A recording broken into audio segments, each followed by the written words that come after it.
homme noir, une femme jaune, ça donnera un être humain.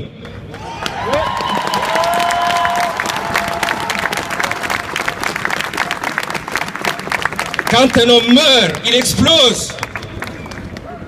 C'est l'être humain qui a mal. Quand on a vu ce qui s'est passé ici, on a mal. Quand on voit ce qui se passe ailleurs, on a mal. Parce qu'au fond de nous, on souffre. Mais parfois, on se morfond. Mais qu'est-ce qu'on fait? Comment on fait pour aider? Il y a des gens qui viennent vous dire, mais dites-nous comment on peut aider.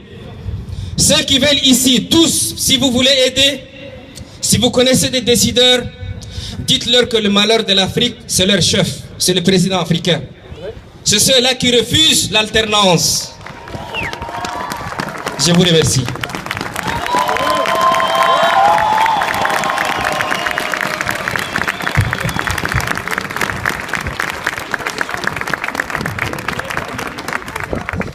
Abakar va laisser la place à Rost, rappeur, militant et citoyen avant tout.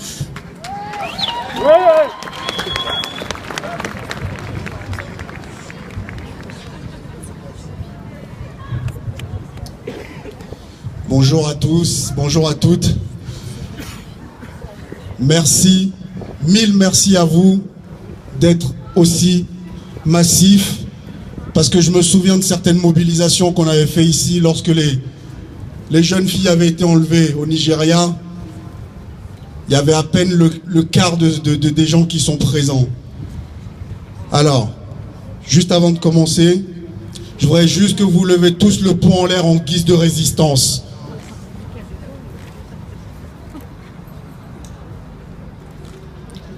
Nous allons poster toutes ces photos sur les réseaux sociaux pour dire à Boko Haram et toute cette bande de terroristes qui n'auront jamais nos libertés. Jamais nos libertés.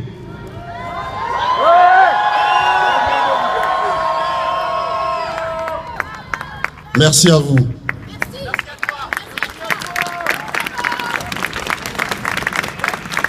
Je suis ici aujourd'hui pour certaines personnes qui connaissent les combats qu'on mène depuis des années.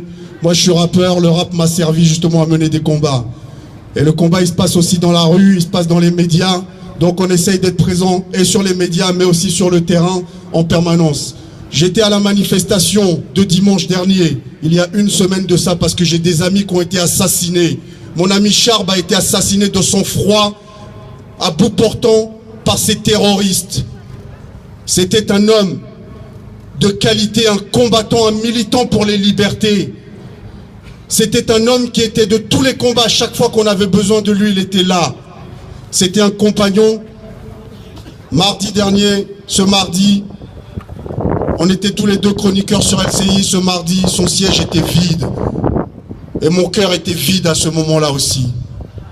Pour lui et pour tous ses copains qui sont tombés sous les balles de la barbarie et du terrorisme. Dimanche dernier, au moment où il y avait la manifestation, moi j'ai refusé de marcher. Certaines personnes n'ont pas compris ma démarche, mais elle était claire. Je ne marche pas derrière des gens qui produisent des terroristes. On ne marche pas derrière des gens qui financent des terroristes. On ne marche pas derrière des États terroristes. Je ne marche pas derrière Poutine et ses émissaires. Je ne marche pas derrière ceux qui ont massacré 2000 enfants en Palestine cet été. On ne marche pas derrière ceux qui financent en Afrique, l'Arabie Saoudite, qui finance le Qatar. Tous ces gens qui financent les terroristes, je ne marche pas derrière ces gens-là. J'étais présent pour mes amis, pour les gens qui sont tombés, parce qu'il fallait être là, mais j'ai fait un sitting de 14 h jusqu'à 19 h, place de la République, mais je ne pouvais pas marcher derrière ces gens. Aujourd'hui, vous êtes présents, vous êtes nombreux, nous allons continuer le combat. Et dimanche dernier, dans le même temps, il y avait 2000 personnes qui étaient massacrées au Nigeria, et on n'en a pratiquement pas entendu parler. Toutes les vies, quelles qu'elles soient, noires, blancs, jaunes, rouges, moi je n'ai jamais vu la couleur de qui que ce soit. Ce qui m'importe, c'est l'être humain et ce qu'il représente derrière. D'autres avant nous se sont battus pour nos libertés.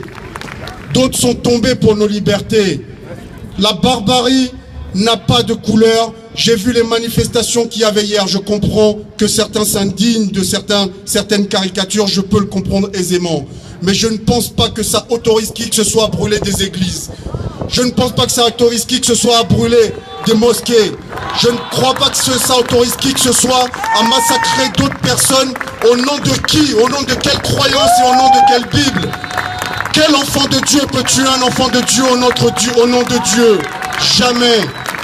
Donc, ici, tous ensemble, nous envoyons un message à tous ces barbares qui n'auront jamais nos libertés et à tous nos dirigeants, à la Cour pénale internationale, qu'elle fasse son putain de boulot.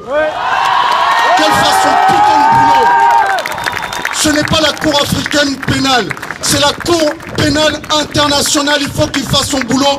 Il n'y a pas que les Africains qui doivent être traduits devant cette Cour pénale. Si nous avons des terroristes aujourd'hui, c'est parce qu'il y a des gens qui les ont produits, ces gens-là. Lorsque George Bush attaque l'Irak pour des fausses raisons, il a créé des terroristes. Ils ont massacré des millions de gens. Mais est-ce que ces gens sont devant la Cour pénale internationale? Non. Il doit être aussi traduit devant la CPI aujourd'hui.